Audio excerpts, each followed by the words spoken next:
afternoon. Okay. Good afternoon. Yes, Jojo. Yeah. We call you Jojo. Or Yes, Tito. Mike. It's Yeah. been a long time Yes. since we've seen each other. We Kailan met yun? last year Okay. in Manila. In Manila, sa no? We were together. SMX, or it was for a convention. That's for right. That's electrification. right. So, EVAP. Yes. Yung EVAP. And we were together in the Blue Switch.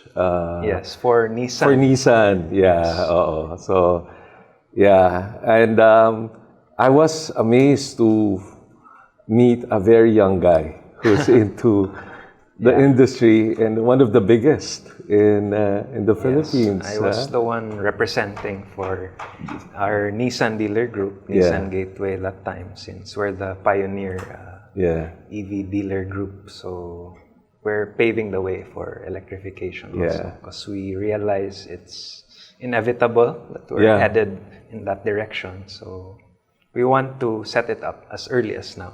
Oh, that's nice. You know, as an EV charger supplier and installer, so we're very happy for big distributors like Gateway to invest in EV.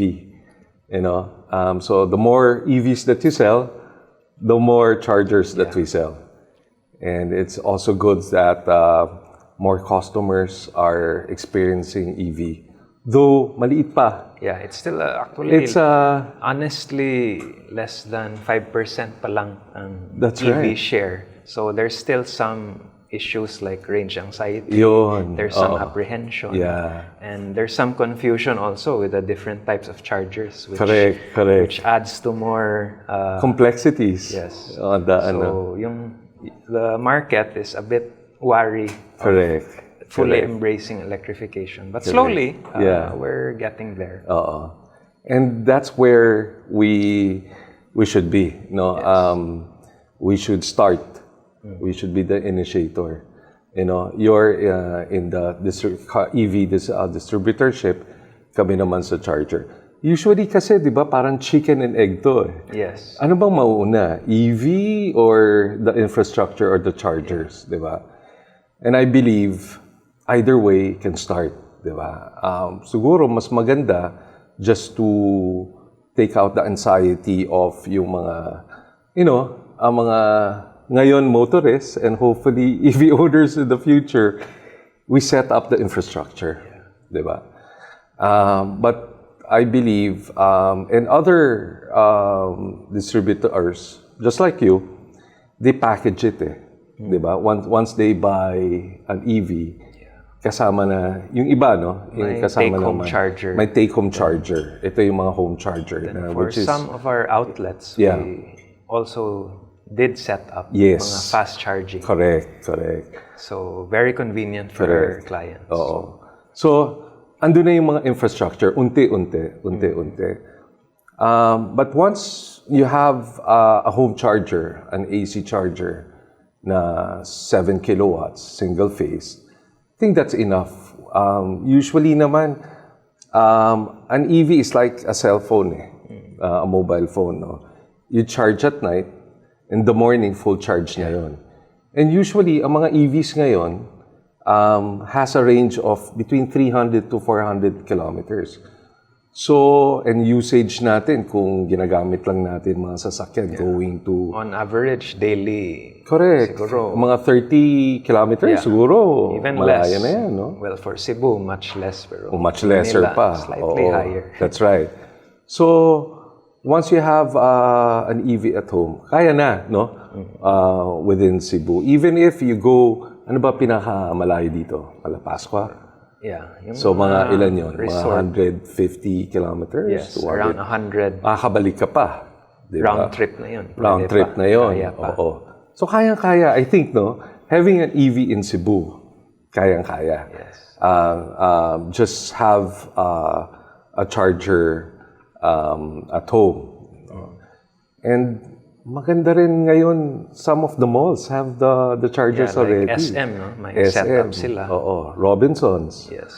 Ayala. So, it would help to put up. So, I believe yung mga motorists ngayon na nagda-drive pa rin with yung mga gasoline engine, diesel engine, hopefully we can convince them to convert. Slowly, maybe in the next 5 to 10 years. Correct. It's headed there. But now, I think a common concern is usually yung price, of course, of electric vehicles. But recently, there's better news considering, di ba, yung tariffs na wala. Like the Leaf used to be 2.8 million. Nissan Leaf, it's down to 1.9. Correct. And there are new EVs like our Jetour ice cream, Yeah, which is very ang ganda nun.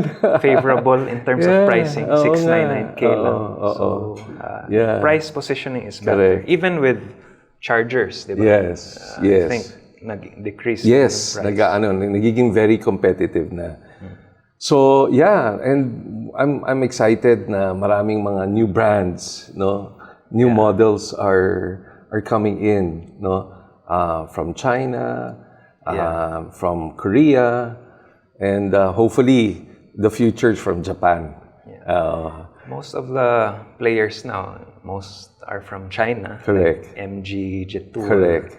Even Chery. Correct. So, and Korea, also Kia and Hyundai. So, actually, More lahat. competition. Mas probably prices will go down talaga to be affordable. Tingin ko, di ba ngayon, yung mga Vios natin, it's like 1 million. Yan yung range, 1 million, 1.2, ganyan. I believe kapag mas maraming mga EVs, especially coming from China, it will even go down below 1 million. And I think it would be more reasonable for people na, okay nga, mag-try nga ako ng EV. Anyway, affordable na, di ba? Even MG now, Correct. planning to launch 3 EVs. May sedan, may compact crossover. Correct. Bibili ako sa inyo, syempre, sa gateway. So, yun. Yeah, and with that, so more EVs, ibig sabihin, more chargers, mas maraming papasok na chargers, it will be very competitive. It's like an aircon, di ba? Before yung aircon, lalo na yung ngayon, the past 2-3 years, di ba, yung inverters, ang mahal, di ba? Mga 50,000, 60,000. Ngayon, mga 40,000 na lang, 30,000. So, eventually, as market forces, bababa ngayon yung mga prices. What led to EVs. All this positive change with the price being lowered? What led to that? Competition. Which is good. Yeah, competition. Yeah. That's one. Number 2 would be, depending sa ano yung mga features So there'll be people, ng mga chargers will be basic. So, plug-in charge lang. Yung iba naman, mas gusto nila smart charger na may app. Tapos you can connect it with solar. So, kung naka-solar ka na, naka-off-grid ka na, perfect, di ba? Naka-solar. So, you don't need to get electricity anymore from the grid. Na-try namin yan. Isang counselor dito, Nestor Archival. He has a bahay na may solar panel setup. Then he also has a Leaf. So, that's how he charges his vehicle. So, it's very efficient. Correct. Talagang zero carbon, di ba? Yes. Walang emission. Walang emission.